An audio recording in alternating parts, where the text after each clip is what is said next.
The dinner had only just begun. Yet in every glance, every gesture, an unspoken tension began weaving an invisible undercurrent, foreshadowing turmoil simmering beneath a facade of calm. As everyone tried to maintain a cordial atmosphere, Damian received a brief phone call, short, but enough to shatter his entire world. His eyes darkened as he heard the cold, emotionless voice of Dumas' assistant inform him of his dismissal. Abrupt, without prior warning or any sign. Raising his head, Damian calmly announced the decision, his face composed as if it had been anticipated. But deep inside, a storm of disappointment and helplessness surged, threatening to engulf the years of relentless dedication that had just been swept away by a single heartless act of power. Around the dining table, all eyes turned to Damian, but it was Lily's reaction that stood out. She made no effort to hide her anxiety and unease. With her experience in the cutthroat world of business, she knew Dumas never acted randomly or on impulse. Behind Damian's termination surely lay deeper calculations, layers only those seasoned in the bitterness of power would recognize. Lily sensed this was a chilling message from Dumas to the entire Winters team, a warning against the covert plans she and her allies had been quietly preparing to shield the company from manipulation. Damian tried to reassure everyone he had seen this coming, but Lily's eyes still betrayed her fear of a dangerous future if Winters were truly caught in Dumas' web of control. The mood at the table shifted from tense to grave as Lily firmly proposed that the upcoming party, where Dumas would attend as guest of honor, would be their last chance to confront him, question him, and uncover his true motives regarding Winters. She made no secret of her determination to deploy every skill and ounce of intuition to expose his strategy. For Lily knew that even a moment's mistake could cost Winters everything generations had built, leaving the company vulnerable to total internal domination. On the other side of the table, Damian struggled to digest the shock of his sudden unemployment. But the blow wasn't his alone. A chain reaction was already underway. Holden, the talented young associate he had once mentored, now stood on the brink of losing direction in this maelstrom of power. Damian wrestled with guilt. Did he still have a duty to guide and protect Holden, or at least steer him toward a safer path, away from the dark forces encircling Winters? His concern deepened at the thought that Holden, driven by anger or despair, could easily be lured in by Dumas or other rivals hungry for top talent. Amid that inner turbulence, Damian noticed Audra, sitting quietly across from him. He remembered that she was currently in charge of recruitment for Vibrante, a company expanding rapidly and constantly seeking new talent and innovation. Without hesitation, he asked her directly about the possibility of Holden joining Vibrante, a move both to secure Holden's future and to show Damian's enduring loyalty to his former team. Audra was clearly caught off guard, unprepared for such a proposal. She hesitated, citing various reasons to delay or decline, but Damian persisted. With tact and clarity, he highlighted Holden's resilience, creativity, and skill, not as an emotional plea, but a strategic opportunity to strengthen Vibrante and safeguard those who had stood beside him. The evening wore on, but each person carried private burdens. Nate, though outwardly composed, was inwardly torn.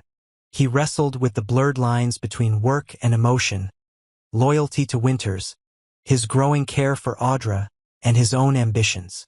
The ongoing upheaval forced Nate to reflect on his true role at Newman and the deeper meaning of his choices, past, present, and future. Audra, admired for her strength and sharp mind, showed rare signs of hesitation tonight.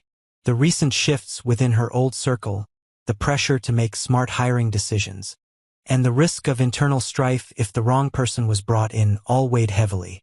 Holden, with his evident talent and ambition, posed a real test for her leadership and instincts.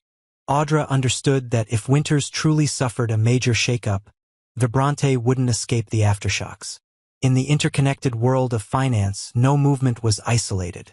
At the heart of it all stood Lily, unwavering in her ultimate goal: protect Winters at all costs.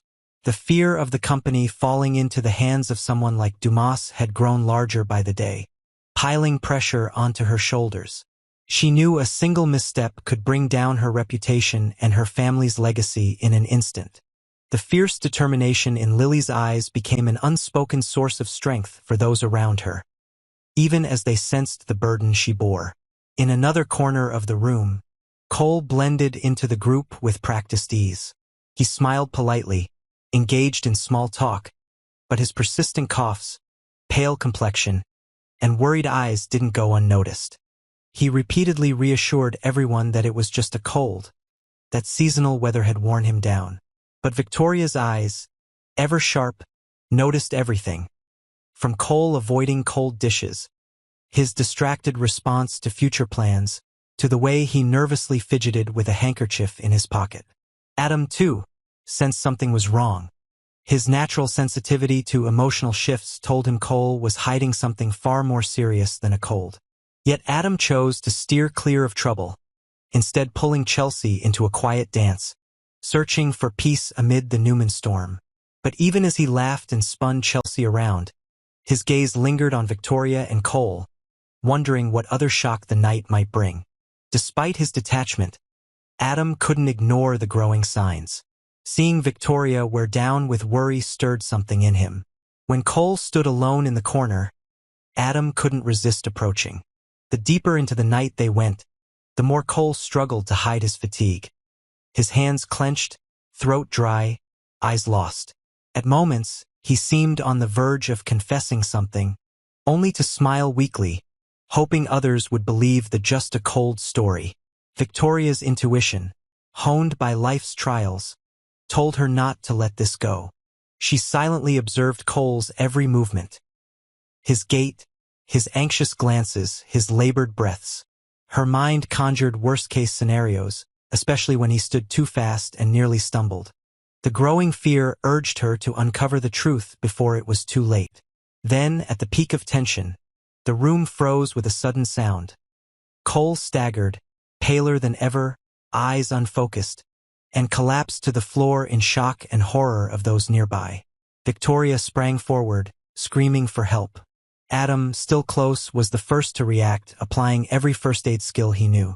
In that moment, all rivalries, schemes, and grudges melted into a collective fear and unity no one expected.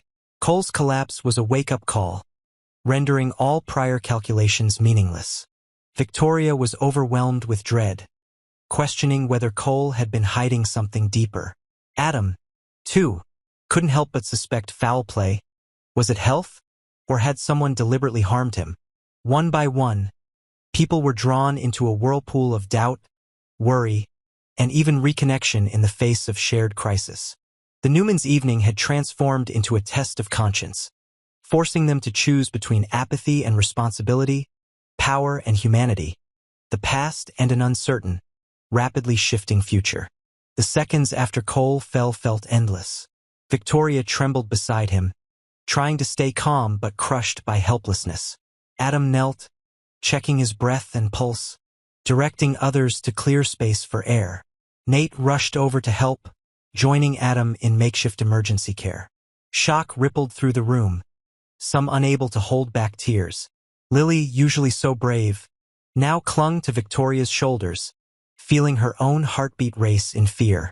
When the medical team finally arrived and took Cole away, the room plunged into deeper silence.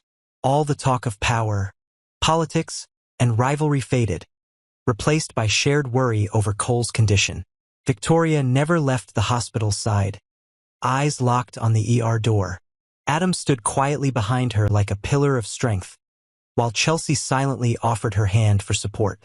Nate, as a doctor, a wave of relief washed over them, mixed with exhaustion. Victoria wept openly.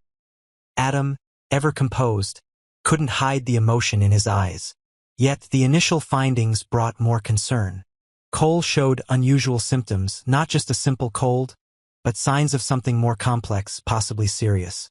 Meanwhile, Damian, despite his dismissal and personal turmoil, remained focused on protecting Holden from Dumas' clutches.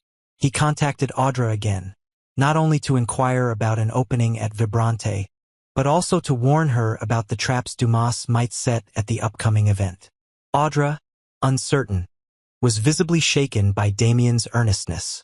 His warning forced her to reconsider her staffing strategies and the potential risk to Vibrante, and to herself should she choose the wrong allies.